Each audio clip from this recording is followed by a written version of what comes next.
फर्ज कीजिए कि आपको शिक्षा दीक्षा का अधिकार ना हो, खाने पीने और साथ बैठने का अधिकार ना हो, मंदिरों में आने जाने का अधिकार ना हो, तो क्या आपके जीवन का कोई महत्व रह जाता है? शायद नहीं।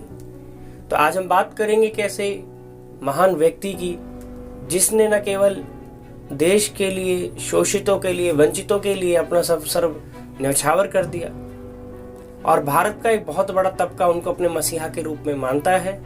आज हम बात करेंगे डॉक्टर बाबा साहेब भीमराव रामजी अम्बेडकर की।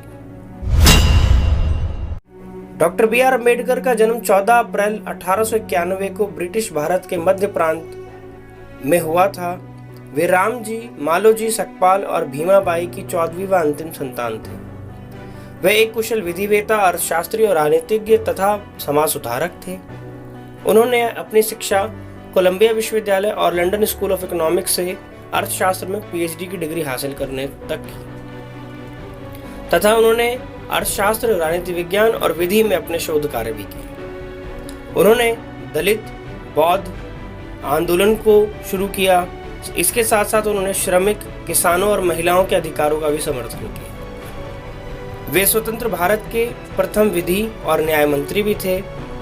डॉक्टर अम्बेडकर ने दलितों और अन्य धार्मिक समुदायों के लिए पृथक निर्वाचिका और आरक्षण देने की वकालत की थी।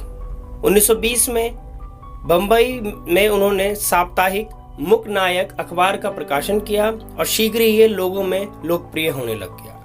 अंबेडकर ने भारतीय राष्ट्रीय कांग्रेस और उनके महान नेता महात्मा गांधी की भी आलोचना की।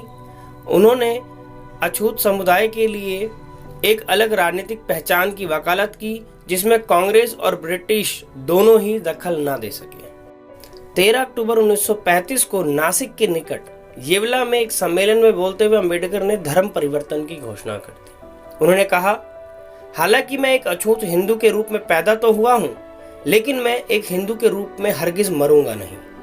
15 मई 1936 को उन्होंने अपनी पुस्तक इनहेलेशन ऑफ कास्ट को प्रकाशित किया और उन्होंने अछूत समुदायों के लिए जो महात्मा गांधी द्वारा रचित शब्द हरिजन था उसकी कड़ी निंदा की। और उसके बाद उन्होंने अक्टूबर 1946 में हु वर द शूद्रास किताब लिखी जो काफी लोकप्रिय हुई।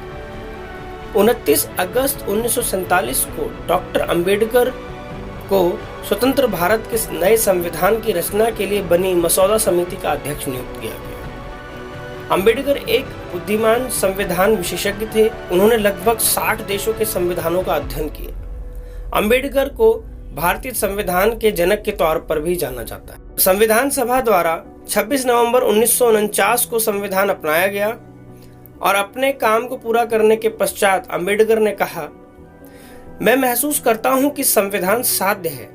यह लचीला है पर साथ ही इतना मजबूत भी है कि देश को शांति और युद्ध दोनों के समय जोड़े रख सके। वास्तव में मैं कह सकता हूं कि अगर कभी कुछ गलत हुआ तो उसका कारण यह नहीं होगा कि हमारा संविधान खराब था, बल्कि इसका उपयोग करने वाले मनुष्य अधम थे। 1951 में अपने हिंदू कोड बिल के मसौदे के रोके जाने के बाद अंबेडकर ने मंत्रिमंडल से इस्तीफा दे दिया। इसके द्वारा भारतीय महिलाओं के कई अधिकारों को प्रदान करने की बात कही गई थी। इस मसौदे में उत्तराधिकार, विवाह, अर्थव्यवस्था के कानूनों में लैंगिक समानता की बात कही गई। मार्च 1952 में उन्होंने संसद के ऊपरी सदन यानी राज्यसभा के लिए उनको नियुक्त किया गया। इसके बाद उनकी मृत्यु तक वह इस सदन के सदस्य रहे। हिंदू पंथ में व्याप्त कुरीतियों और छुआछूत की प्रथा से तंग आकर 1956 में उन्होंने बौद्ध धर्म अपनाया। 1948 से अंबेडकर मधुमेह यानी डायबिटीज से पीड़ित थे। अंतिम पांडुलिपि भगवान बुद्ध और उनका धर्म को पूरा करने के 3 दिन के पश्चात 6 दिसंबर 1956 को 65 वर्ष की आयु में अंबेडकर जी महापरिनिर्वाण की नींद में चले गए। 1990 में उनको भारत के सर्वोच्च नागरिक सम्मान भारत रत्न से मरणोपरांत सम्मानित किया गया था और प्रत्येक वर्ष 14 अप्रैल को उनके जन्म दिवस के दिन अंबेडकर जयंती के तौर पर भारत समेत पूरी दुनिया भर में उनको मनाया जाता है। साथियों, अगर आपको ये वीडियो पसंद आई हो तो आप नीचे कमेंट सेक्शन में ज़रूर लिखिएगा कि अंबेडकर जी की आपको कौन सी बात ज़्यादा प्रभावित करती है और इस वीडियो को ज़्यादा से ज़्यादा शेयर करें ताकि अंबेडकर जी को बहुत से लोग जान सकें।